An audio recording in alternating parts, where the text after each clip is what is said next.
Alright, so let's go ahead and first introduce ourselves. I'm Jaylee. I'm Audrey. I'm Emma. I'm Nolan. I'm Jack. I'm Shelby. And then we're going to start with our pod project. Alright, what's on? The curricular areas that it hits is agriculture, tech, speech, and English, and history. And the way we do this is agriculture, looking at the plants and the different fish that we're going to use, and looking at the trees because we were going to figure out what kind of trees we have.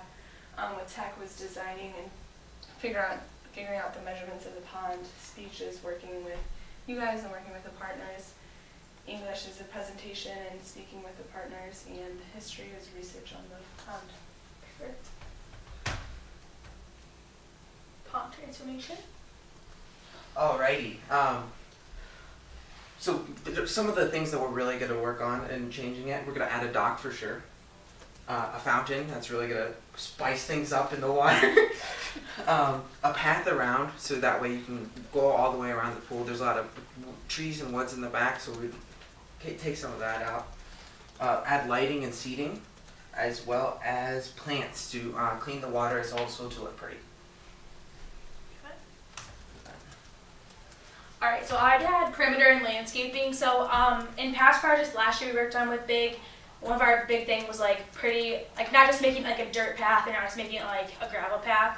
Wanted to like kind of spice it up and add to like the whole feature. So I thought maybe some like stone paths like this.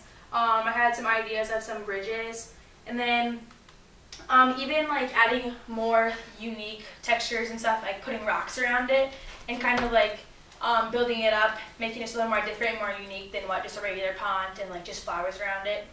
Because I know that's always a good feature. So. And then for lighting around the pond, we wanted something easy to maintain and easy to replace if something happened to it, and something that's very cheap. So we went with solar-powered lights that you could just stick around the path and the ground. That way that if someone is there at night, which I don't know if people will be there, but that there will be lighting around the pond. And we found the pricing for that, and it was $25 for 12 lights, and we estimated that we would need like 24 to something lights around there. Sure. We picked out 3 different types of seating.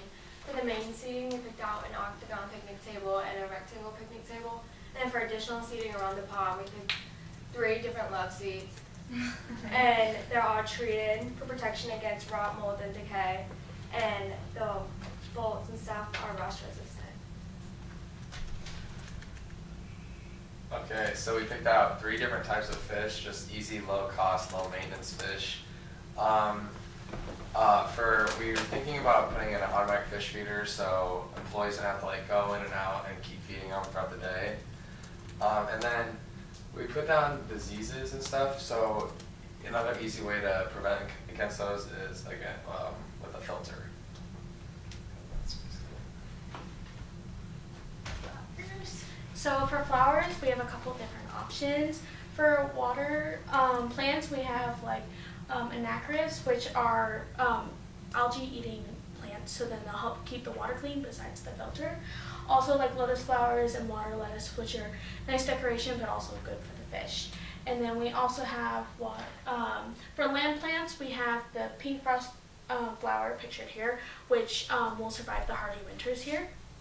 And then we also have hydrangeas, which are really easy to maintain. And then one other topic that came up was natural bug repellent. Since it's by water, there's going to be lots of mosquitoes and bugs and stuff. So mint and rosemary will keep those bugs away. Also for tree removal, this will have to do with the perimeters. Like when we do go to build our path around, like tree removal gets pretty expensive, so we'll try to like clean out as much as we can and then remove if we really have to.